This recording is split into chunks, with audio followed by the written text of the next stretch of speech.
Hey there, and welcome. I am so glad you're here. First, thank you for trusting in me and for making a commitment to yourself. No matter who you are, if you've had trouble figuring out a career that's a natural fit, you are in the right place. I know it can be hard to see right now, but finding work that matters to you, work that you find fulfilling, and that comes naturally to you is not only possible, but it will transform your entire life and the lives of those around you. I want to start with my commitment to you. I am committed to helping you through the long haul. Unpacking this material and finding your way can be a long and messy process. You aren't going to do it overnight. Your membership in this course means I'm on your team long term. Once you're a client, you are always a client. That means I prioritize your emails, send connections your way, and I'm here to support and encourage you long after this course is finished. What I know is that no matter how lost you feel, what label you've been given, or how late you feel to the game, none of this is a barrier to you discovering your natural strengths and your ability to put those skills to use to make a positive difference in this world. Regardless of what you've been told, not knowing your career path doesn't mean there's something inherently wrong with you or that you're broken. Most people don't have this figured out, no matter what it seems like. Few people really get the support they need to find a fulfilling career. We also live in a system that views workers as cogs in a machine, expendable resources to be used and discarded. The problem with your career isn't you. It's the system we live in. But it's also possible to find work you love within the system. And I'm committed to helping you bridge that gap, no matter how long it takes. My approach throws out the cog and machine mindset. For many people, maybe even you, that means the career that's going to be most fulfilling may look different from what you have in mind right now. The truth is that there are more possibilities and options open to you than you can see from where you are right now, especially if you're in a moment of despair. And this isn't just Pollyanna thinking. I know the frustrations you're experiencing are real, especially if you faced injustice, bias, or other roadblocks. Those things are very real and they have to be addressed. But other possibilities for you are also very real. Just because you aren't aware of a career or a type of job doesn't mean it doesn't exist within your reach. Last, I want you to know that finding the right career isn't just about working harder or being more focused. It doesn't matter how hard you work if you aren't working on the right thing. And over the next 12 weeks, I'll be here to help you ensure you're focused on the right things to bring your ideal career to life. You also need to know that this course is going to be a journey of self-discovery and self-awareness. You'd think a career development course would be pretty linear and boring, but to find the right career, you really have to know yourself and to learn to make decisions in your own best interest. This course will also walk you through the change process. The change process, or how human beings instinctively react to change, often brings a lot of excitement and energy and the promise of hope and something better in the beginning. But when it's time to actually take the required action, it can be challenging, and you might feel like you're hitting a wall. This is thanks to our biology. As humans, we are hardwired for some degree of homeostasis and stability. A big change, like a career shift, can disrupt that stable balance. I am here to help you navigate through your own personal change process, to see resistance for what it is, and to help you move forward in a way that honors where you are, but ultimately also allows you to break through the barriers and into the career you want. One thing I've learned in the last decade of leading myself, teams, and clients is that change, even good change, is challenging. I don't say that to scare you, but to give you some relief. It's okay to let yourself off the hook if the challenges of the past have been too great. There are legitimate reasons why you are where you are that aren't because of a moral failing or a flaw in your personality. So let's take a look at how this course is laid out. Our time together will be split into 3 broad sections. Here's what our roadmap over the next 12 weeks will look like. In the beginning, we'll focus on who you are and your personal strengths. This is the foundation of your career. In week 1, you'll learn how to identify your affective strengths. In week 2, you'll identify your innate strengths and take an assessment that can help you see them more clearly. In week 3, you'll catalog your learned strengths, and in week 4, we'll wrap up the first section by putting it all together to identify your core strengths. In the second section, we'll delve into your decision-making process, and you'll learn how to make solid, integrated career decisions that support both who you are and what you want. In week 5, we'll talk about how to adopt a leadership role in your career. In week 6, you'll learn how to use your innate navigational system to make good decisions.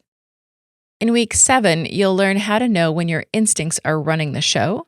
And in week 8, you'll learn how to see when your cultural programming is running the show. And finally, in the last section, we'll focus on developing your career plan, including your short-term career goals and your long-term vision. In week 9, you'll learn how to choose a career path for yourself. In week 10, you'll learn how to troubleshoot your career decisions. In week 11, we'll talk about how to commit to your plan, even if commitment has been hard for you in the past. And in week 12, you'll learn how to ensure that your career actually becomes a reality. In addition to our roadmap, I also want to set up some expectations for the course. My job during this time is to encourage you to get into contact and listen to your inner guidance, to offer new perspectives and provide structure, safety, and support so you can step into a career that matters to you. Your job is to be open to possibilities, to challenge your own thoughts and beliefs even when it's uncomfortable, to honor where you are in the process, and to set yourself up for success as best you can. Because our work together is all about change, it's likely going to rile up your self-preservation response. And because this work involves a fundamental shift in how you earn your income and how you take care of yourself practically, it may trigger a response from your amygdala, one of the oldest parts of your brain, the part responsible for your physical survival. Your brain is hardwired to keep you alive. And that's a good thing. If we aren't alive, a great career is a moot point. But this focus on survival means your biology prioritizes breathing and your heart beating over your thriving and feeling happy or content in your career. If you aren't aware of the impact of this automatic response, you can end up in survival mode, just eking out an existence, but not achieving your higher goals. One way your brain keeps you alive is by continually drawing you back to what's familiar and resisting what's new, because what is known feels certain and safe. We instinctively resist the new and unknown because it might pose a threat to our physical survival. It takes a lot of energy, literally a lot of glucose, to determine if something new is safe.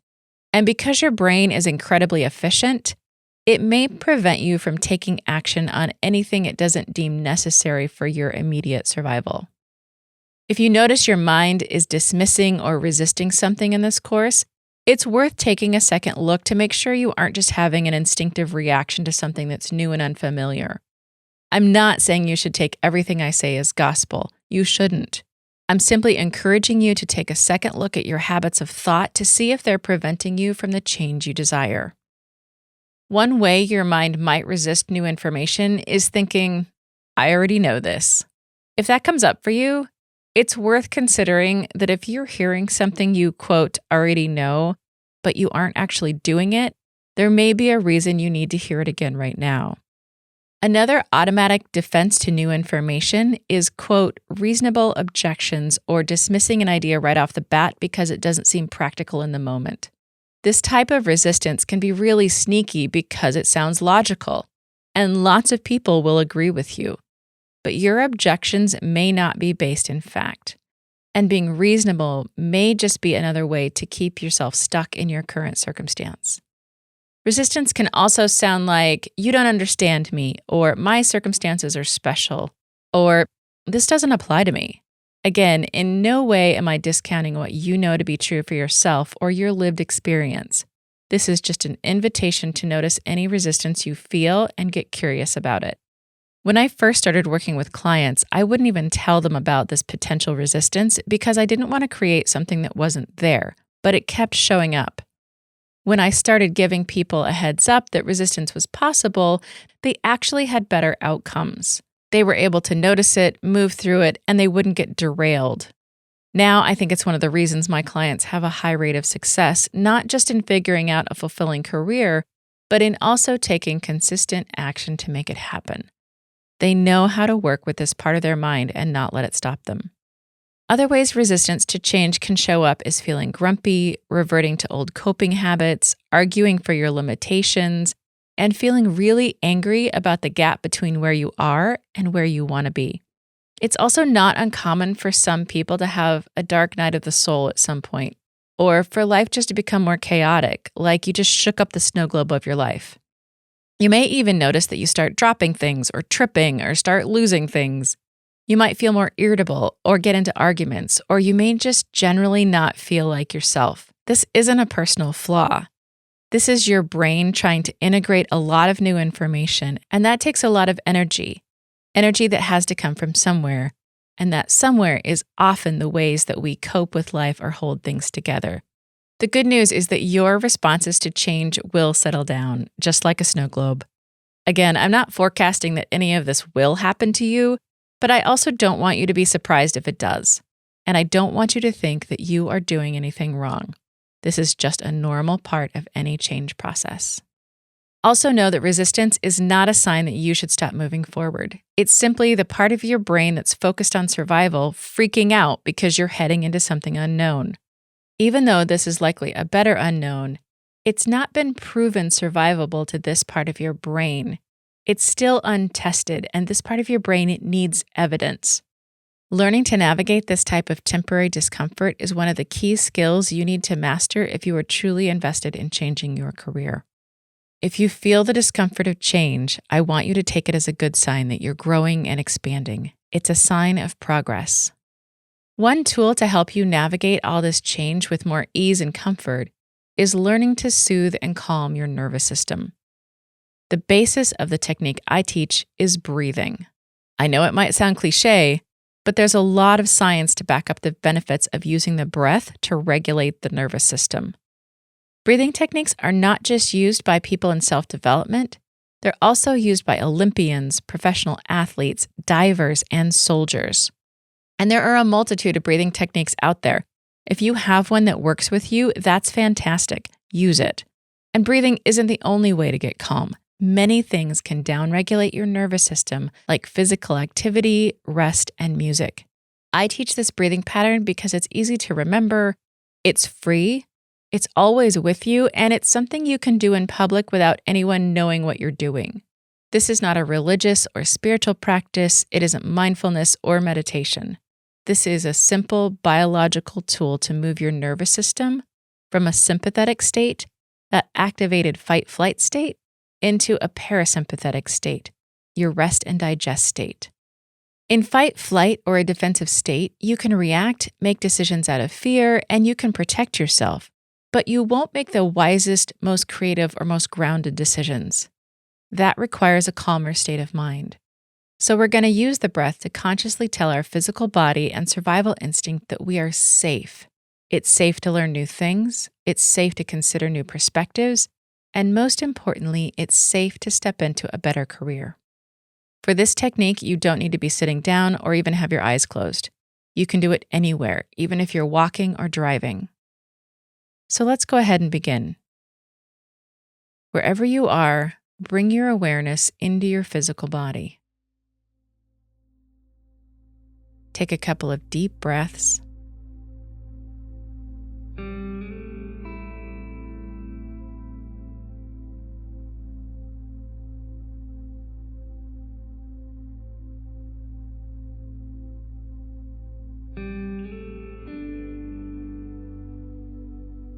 Now go ahead and even out your inhale and your exhale. This doesn't have to be perfect. There are no points for getting your breath exactly even. Just make it roughly the same on the inhale and the exhale. The reason we want the inhale and the exhale to be even is because it's the opposite of what you do when you're in fight-flight. In fight-flight, our breath shortens, gets shallow, and speeds up. To move out of fight-flight, we're going to do the opposite.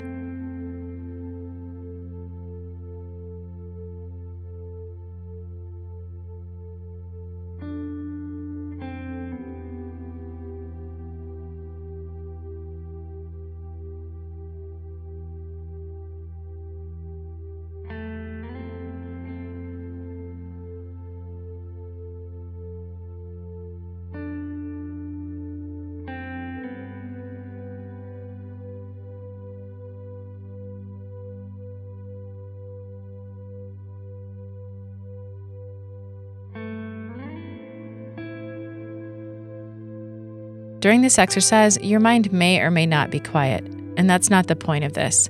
I'm not concerned about what your mind is doing. I just want your exhale to be roughly even with your inhale.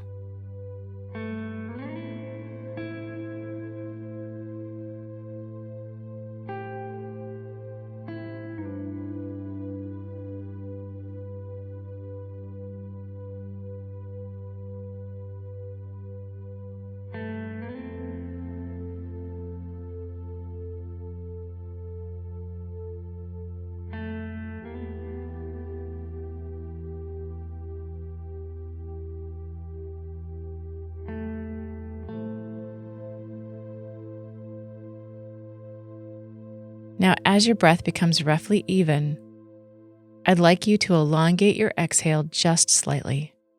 It doesn't need to be extreme, just a little bit longer than your inhale. Again, there are no prizes or gold stars for perfection here. We're just looking for a slightly elongated exhale. This elongated breath pattern sends a silent but physical signal to your brain that you are safe, which allows the release of chemicals that will start shifting your nervous system over into a parasympathetic rest and digest state. Slowing down your breath is a tool that can start taking effect very quickly. You may even feel the cascade of chemicals shifting your body into a relaxed state. You may not feel anything, and that's totally okay. The messages you're sending by slowing down your breath are being sent whether you can feel them or not, and you can't do this wrong.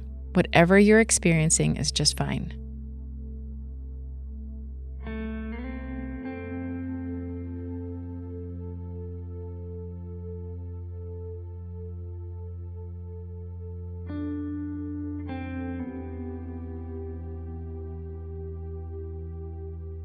I'm going to hold you here for one more minute to practice, but please listen to your body and stick with this pattern only as long as it's comfortable for you. You'll hear some music in the background so you know I'm here, and at the end of 1 minute, I'll let you know.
You can let that breathing pattern go and come back into a regular breath. This is an exercise I'm going to ask you to do every day. It doesn't matter when you do it, it just matters that you do it. It also doesn't need to be a 30-minute or a 5-hour breathing session. In the beginning, we're just building the habit, so I want your commitment to be as small as possible. If your commitment is too big or too fast, you're more likely to lose motivation or to stop doing it altogether. This type of perfectionistic, all-or-nothing behavior is something I want you to start avoiding during this course. Daily consistency and the habit of keeping commitments to yourself is far more important in this practice than how long you spend doing it. My own commitment to this breathing practice is still just 1 minute every day, even after all these years, because it's a commitment small enough that I can keep it even on my busiest or most challenging days.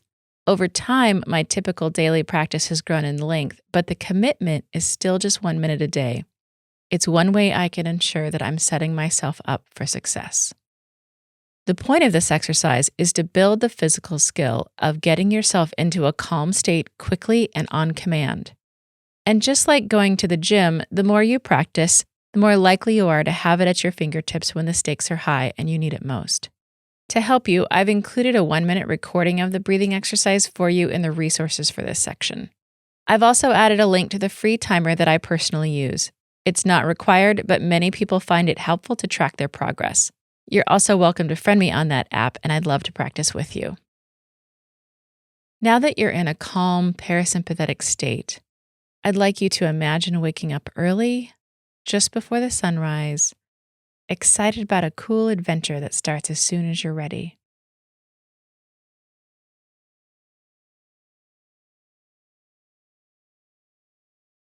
How does that anticipation feel in your body?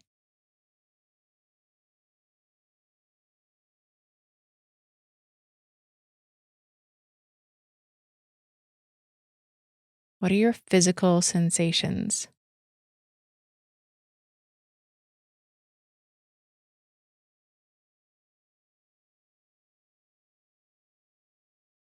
Now, picture waking up with that same feeling of excitement and anticipation every day when you're going to work.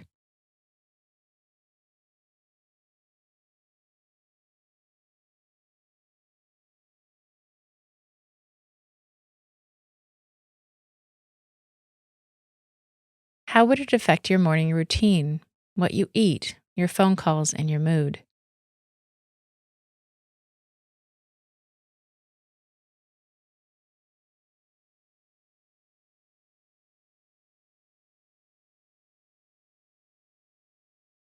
How would being excited to go to work influence interactions with your family and your mental health?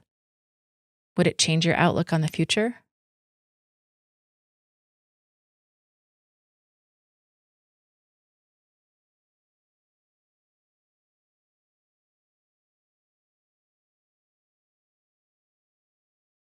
This is the opportunity in front of you. No more waiting for the weekend, no more watching the clock, and no longer needing to escape reality. Now, I can hear my skeptics out there, and I'm not trying to sell you a pipe dream. I know it can be hard to see how any of this is possible from where you are. I couldn't see the possibilities for myself either at the beginning of my own journey. But I invite you to stick with me. I promise this is not a fairy tale. This is a life that's possible for you in the real and practical world. As we get started, you need to know 3 things to find work that matters to you. And if you don't know these yet, that's okay. That's why we're here. You need to know who you are. You need to know how to make decisions that are aligned with who you are. And you need to know what you want. The trend I've noticed is that when people don't know what they want to do for a career, they're often not able to express some important information about themselves. See if any of these resonate with you. Can you clearly articulate your preferences and values, your inborn talents, your learned knowledge and skills, your unique set of strengths related to your career? And do you know where you can make the biggest impact with the least amount of effort? Often, people also need to learn to step into a leadership role in their life, to take the reins and stop following what other people are telling them to do. This requires learning some personal leadership skills, such as understanding how to discern what you want, how to make independent, well-thought-out decisions, how to choose the best path forward, and how to set yourself up to ensure you can achieve your goals. One of the biggest mistakes I see people make is thinking that they'll wander around and accidentally bump into the right career, or that the right career will just fall into their lap magically. But it doesn't usually work that way. If you just go with the flow, the cultural systemic flow will lead you toward the type of work a company or industry needs from you. It won't be focused on you and what you need or want. Often when people adopt the take life as it comes approach, it's because they don't know one of the crucial pieces of information they need to purposefully navigate their career path. If any of this resonates with you, know that we're going to go step by step so you can clarify what you want, what you are good at, and how to make that happen. And if all you know today is that you want a career and a life that's better than what you have right now, that's enough to get started. That is a direction, and everything else you can learn to do. Now, there is a lot of advice about careers out there, and while I respect and align with many schools of thought, there are a few perspectives I take that I think are helpful to know going in. In my practice, I typically see 2 types of career paths, one specific and one more general. The specific has a known job title, say nurse, pilot, or veterinarian. These are typically more traditional and well-established career paths, and it's what most career advice is focused around. It tends to be straightforward with known steps, like what degree you need, what your resume needs to look like, and how to rise to the top of that particular industry. The second type of career path has a broad, overarching vision or mission. It's not focused on a specific industry or set of rules, but around values you stand for and how you want your work to impact the world. These career paths are often multifaceted, creative, or disruptive. Many times the industry or the job doesn't even exist yet, or is radically changing how something is done, or it's creating a completely new product. And because it's new, there is no blueprint or established path to follow. And I find traditional career advice to be at best frustrating and at worst counterproductive for this type of career path. What's more useful is to adopt the creative process to the career finding process. I also see 3 trends in people searching for a career. People who know what they want from a very young age, people who know what they want to do but don't see how it's possible or have been told it's not possible or practical, and people who have no clue what they want to do. All 3 types of people can find work that matters to them. One group isn't better than another, and they all have their pros and cons to go with them. One of the other approaches that may be different is the same difference between a freeway and a trail. I want to explore these 2 approaches, so let's play a little bit. First, I want you to imagine driving on a major freeway. What is that experience like? I'm guessing you have an external navigation system that determines your route and tells you where to go. There are big green signs that tell you how many miles you have left. You can choose your lane, your radio station, your relative speed, but little else. The freeway is fast, efficient, and simple to navigate. It's a blueprint. You just check off the miles to your destination. It's a standard transportation route with everyone going in the same direction at the same relative speed. And you're driving the same path that thousands of people before you have driven. The advantage to the freeway is that the road to your destination has been decided for you. It's clear, it's well-defined, and it's really simple. You don't need to make many decisions, you just need to follow the rules. The downside is that you have to conform to the rules. You can't deviate easily or go explore something that's off-road. The scenery is rarely breathtaking, it's often concrete walls, and if you're driving for a long time, it can be boring. Now I want you to imagine hiking in a beautiful forest without a map or a GPS. What's this experience like? Notice that the pace is slower than the freeway. Notice how you navigate. You're having to use your physical senses, your gut instinct, your hearing, and your sense of smell. You look to your surroundings for the small signs that you need to help guide you. Also notice that you have to figure out the route as you go. The route is much less direct. It wanders a bit, and there are many more options available to you. You can walk fast or slow, you can stop and take a break whenever you need to, you can pick a route that's relaxing or challenging, you can sleep in a huge tent or out in the open or in a cabin. You can choose to have a primitive, ultralight, or super high-tech experience. How you hike is completely up to you. There are only a few hard and fast rules like gravity and sunrise. The downside to the trail is that the route is much less well known and it's often less obvious. There are no bulletproof instructions, no blueprints, no checkboxes, and you won't be able to search the internet for every answer. You'll have to figure things out for yourself. You'll have to be resourceful and solve problems with what you have on hand. Most of all, there will be many more decisions that you have to make about your journey. Either type of career path is worth taking. It simply depends on who you are and what you want. In this course, I'll teach you the skills you need to be able to map out your own path so you have both options available to you. And if you've had trouble locking in a freeway-style career or your resume looks like you put it in a blender, you may lean toward the trail version of a career path. You may be creating something new.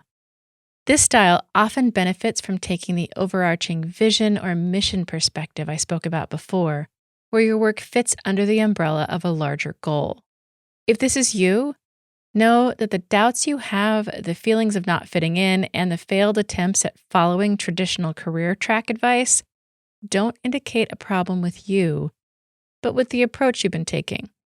You may just be on a more non-traditional path and need to use a style borrowed from the more creative and artistic methods of bringing things into the world. Another perspective I take is that your career path is a lifelong journey. This isn't something that you decide one time, and the goal isn't to get to your final destination or retirement.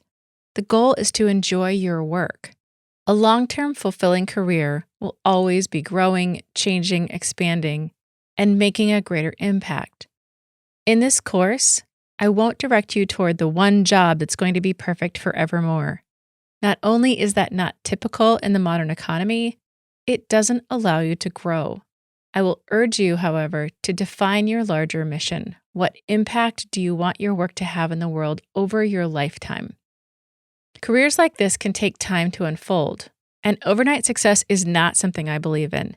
Even if it looks like an overnight success on the surface, realize that you aren't privy to the years of work that preceded that quote-unquote overnight success. I'll also urge you to stop waiting to be discovered or to be saved from your job or to win the lottery.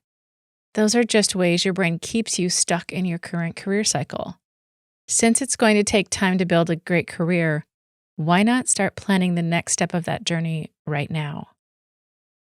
And a note on wanting to quit the job you hate.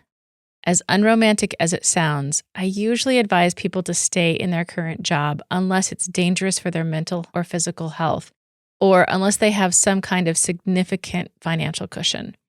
I can't tell you what's right for you, but I can tell you that staying in a job in order to pay the bills can be an act of self-care.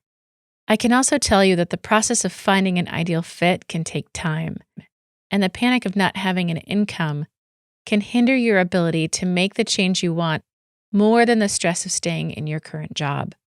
Again, I don't know your circumstances, and you have to make that decision for yourself, and we'll talk more about this later in the course.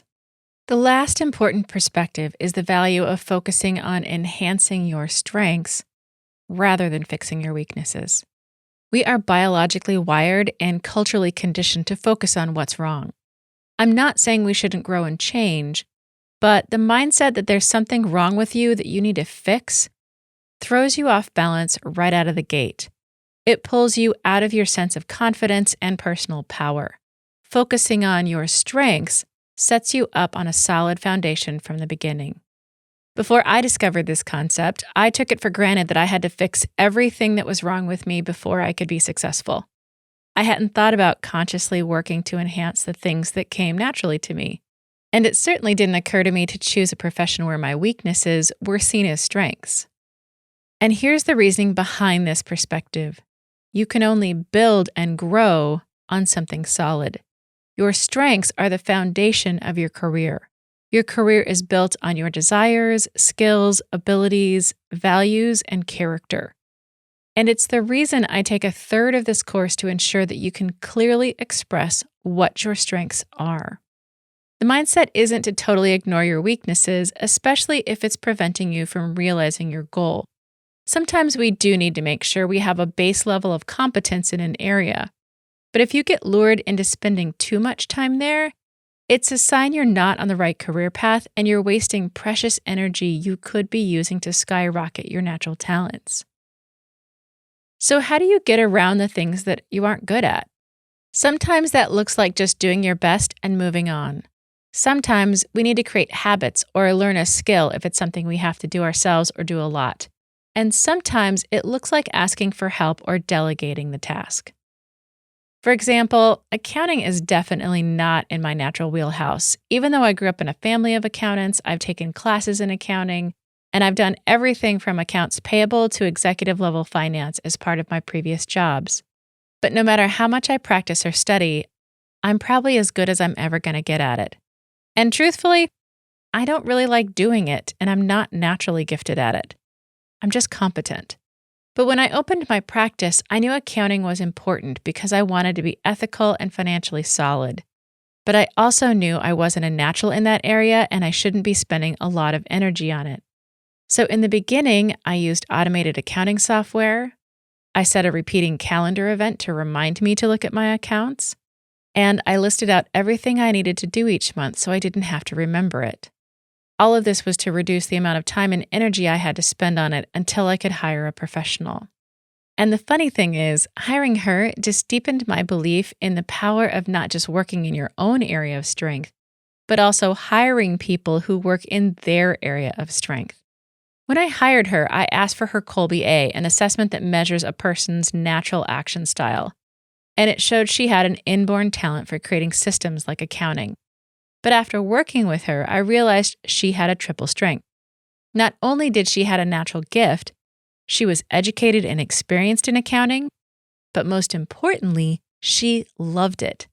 Loving the work you do is one of the most potent strengths you can have. And this is what she told me about finding her own career path. I was going to school for healthcare administration because that's what everyone told my generation to do, because baby boomers were a thing. To your point, don't follow what they say you should do.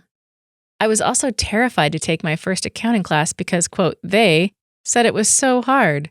But when I sat in my first accounting class, I loved it so much. My teacher became my mentor, and I happened upon a job and volunteered to take all the business accounting work with no real-world experience and knocked it out of the park. Now, over 10 years later, here I am operating a rapidly growing accounting, tax, and cash strategy business, and I love all the things, including the occasional headaches. Following what I'm passionate about has led me through so many doors that have truly added to my work and my personal happiness. Frankly, I'd never met anyone who liked accounting, much less loved it. And I wrongly thought that because I didn't like it, nobody did. My accountant is a full 180 from any other accountant I'd ever met or worked with. I'm the only person I know who adores meeting with their accountant. And because her energy is so infectious, I'm doing things I swore I would never do, like time analysis and cost accounting. It's awesome to have someone on my team with this natural drive and desire, because I could have easily ignored it and ended up in financial ruin. But instead, she keeps me inspired to keep growing my business and keep it financially sound. All this is to say, if you're like most people, you've probably spent most of your life in education focusing on fixing your weaknesses. In this course, we're going to focus on amplifying where you shine so you can shine even brighter. I also want to take some time to make sure you are clear where I'm coming from. Knowing the values of the person you're receiving advice from matters, and I want you to understand what I stand for. I'm committed to changing the way we think about work for everyone. I believe fulfilling work shouldn't be for the privileged few. It should be a human right for all people. I believe we all deserve to do the work we find fulfilling, the work that matters to us, the work that matches our innate strengths and fulfills our dreams and desires. For me, all people means all people. All people regardless of size, shape, skin color, sexual orientation, gender, neural ability, religion, socioeconomic, or any other identity. I lead a firmly feminist, anti-racist, and anti-diet company. I stand for body autonomy and personal autonomy. And I actively work to dismantle all the systems of oppression that I can, including punitive forms of coaching. What this means for you is that I won't promote or tolerate discrimination or disparaging of underprivileged or underrepresented communities, misogyny, homophobia, transphobia, fatphobia, ableism, xenophobia, or any other harmful system of hierarchy, bias, or imagined superiority. This includes behavior from my clients, contractors and suppliers, and above all, myself.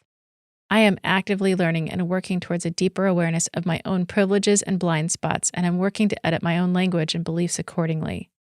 If you think I'm out of integrity or if you see a blind spot, I want you to tell me so I can educate myself and fix it. I also live and coach by the concept of yes and.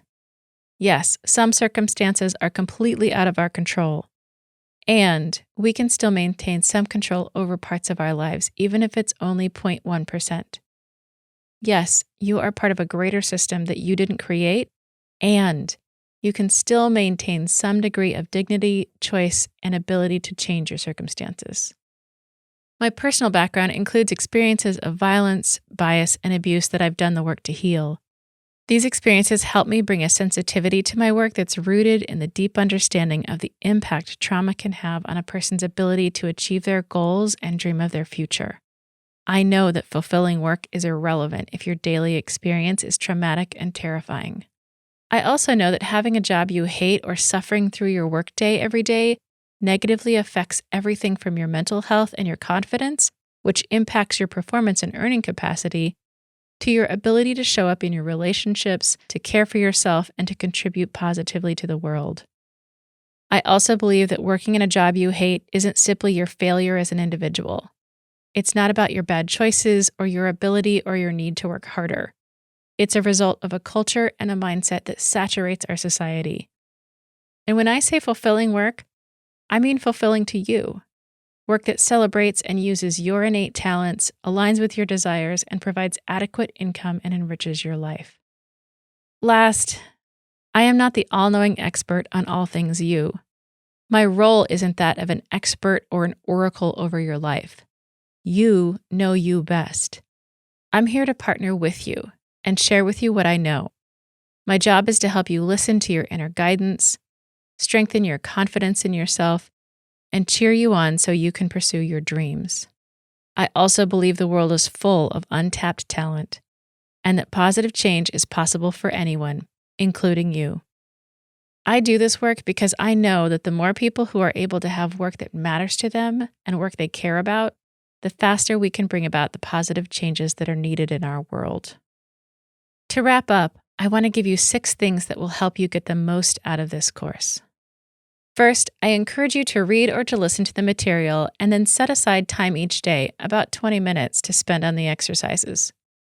Second, make a commitment to listen to the 1-minute breathing exercise every day. It could be while you're brushing your teeth or while you're driving. Anything you can do to establish the habit and train your nervous system to be calm will be beneficial for you, and it'll increase the odds you'll be able to make the changes you desire. Third, use the daily emails. The daily email has a purpose other than just junking up your inbox. It triggers your brain to think about your career. As we talked about earlier, your brain will try to avoid working on this because it's new and unknown. The daily email helps you keep on track automatically. Even if you don't read it and you just roll your eyes and delete it, there's still some benefit. But if you can, open it, read it, they're short, and take a minute to think about it. It's a way to help you speed up your progress without expending a ton of extra energy. Fourth, surround yourself with support. We've talked about how challenging real change can be. It's one thing to know what to do, and it's another to actually do it. If you don't have real live people around who can support you, use social media and get creative about where you can find support. You can follow people you admire, join groups who will support you, and read about people who have done the things you want to do. And fifth, protect your emerging ideas and dreams right now, because just like a tiny flame, when it's very small, it can be blown out really easily. It can take a while for a fire to get big enough to stand on its own. Eventually, your dreams and ideas will also be strong enough to stand on their own and handle feedback. But right now, in the beginning, you need to protect them and give them the oxygen of support and encouragement. I know that unfortunately, not everyone will be able to support you, but that doesn't mean you have bad ideas. Sometimes people stump on your dreams accidentally, and you need to let them know that you're looking for support and not feedback right now. And sometimes people are just in a bad place in life, and you need to avoid the topic with them altogether. 6, if you want to dig deeper into any of the research I mentioned, it's in the footnotes of the transcript. You can access that by downloading the transcript from wherever you're listening to this.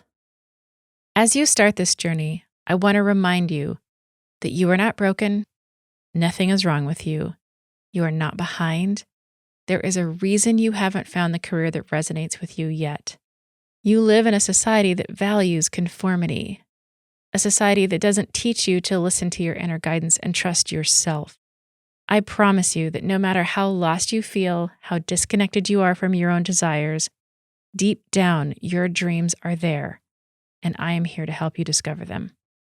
I'll talk to you next time.